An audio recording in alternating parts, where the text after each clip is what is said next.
Vous êtes bien sur CMF TV en plein cœur du Salon des maires à Salon de Provence.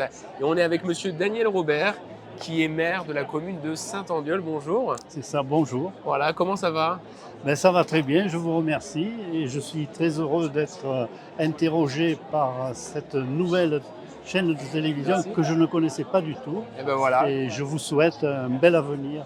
Bon, ben comme ça permet de faire connaissance. Saint-Andéol, alors c'est pas très loin d'Avignon, il me semble. C'est ça, oui, c'est à la frontière des Bouches-du-Rhône et du Vaucluse. Eh oui. Donc c'est le dernier village sur l'ancienne nationale 7 avant d'aborder le département du Vaucluse. Et voilà, donc on est quand même très éloigné de Marseille. Notre bassin de vie, c'est plutôt Avignon, Cavaillon, même voire Arles plutôt que Marseille. Alors, combien d'habitants à peu près votre Alors commune? nous avons 3450 habitants environ. On essaie de rester en deçà du seuil fatidique des 3005, au-delà duquel il y a beaucoup de contraintes qui s'imposent aux communes. Voilà, donc. Moi, je disais justement en off avec vous que j'ai acheté des tomates qui venaient de chez vous. Oui, c'est ça. Voilà, il y a une fierté aussi d'exporter dans la région.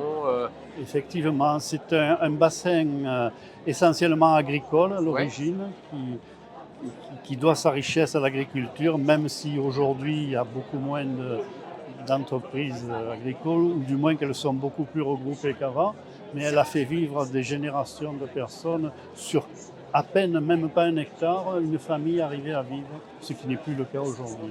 ça fait combien de temps que vous êtes maire? C'est le premier mandat, deuxième mandat? Alors c'est mon premier mandat de Ah, maire, mais auparavant j'étais premier adjoint et j'ai été dans ma jeunesse, puisque je suis originaire de Saint-Andéol même, très où bien. j'y suis né. Je fais partie sûrement de la dernière génération à être né encore dans la maison familiale.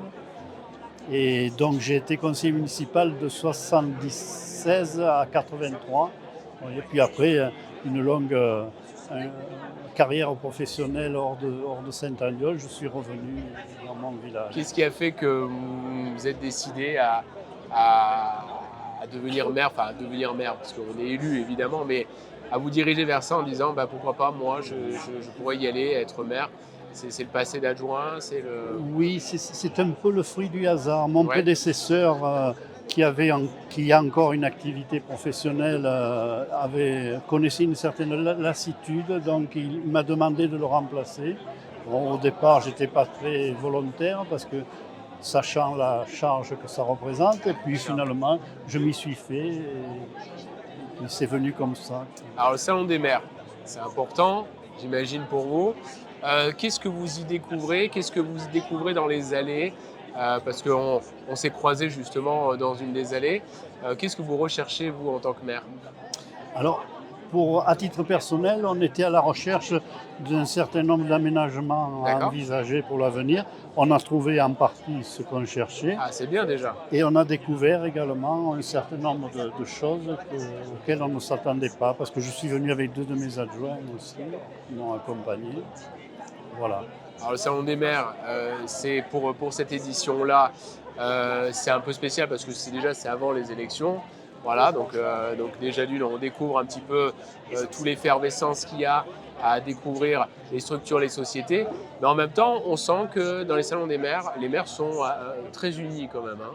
C'est vrai, C'est c'est vrai, vrai. on l'a senti ça. C'est une solidarité nécessaire, hein, qui Ouais. est un peu comme des pauvres malheureux qui se retrouvent sur un radeau perdu en mer. Ben forcément, on a un peu ce sentiment-là, quoi, d'être nécessairement solidaires entre nous. C'est quoi la responsabilité d'un maire? Quelle est votre réalité? Alors la réalité quotidienne, bon, on parle bien sûr de la responsabilité pénale en cas Ouais, d'événements de toutes sortes, hein. Vous connaissez, tout le monde connaît les bien sûr. problèmes qu'il y a, mais il y a également une responsabilité vis-à-vis des administrés qui nous ont fait confiance, une responsabilité personnelle vis-à-vis des autres élus qu'il ne faut pas décevoir non plus. Voilà, donc c'est un ensemble de choses qui fait que la charge pèse un peu. Il faut, il faut le prendre avec un certain recul, sinon on aurait tendance à se laisser absorber Eh par oui. cette fonction. Qu'est-ce que vous pensez d'une chaîne télévision qui est dédiée aux maires? Je trouve que c'est une excellente idée. Là, vous avez lancé ça récemment, donc Récemment, disait ouais. votre collègue. J'espère surtout que ça marchera très bien. Et c'est vrai que ça répond à un réel besoin parce que les maires se sentent un peu délaissés par les médias. Et là, au moins, vous pourrez leur donner la parole et présenter à la population toutes les facettes du métier de maire. Ben voilà, bon, en tout cas, merci d'avoir pris un petit peu de temps, voilà, parce qu'on s'est croisés juste comme ça. Je dis, bon, allez, on y va, comme ça, on parle un petit peu de vous. C'était Daniel Robert, maire de Saint-Andiol. Merci beaucoup, bon salon. Merci à vous.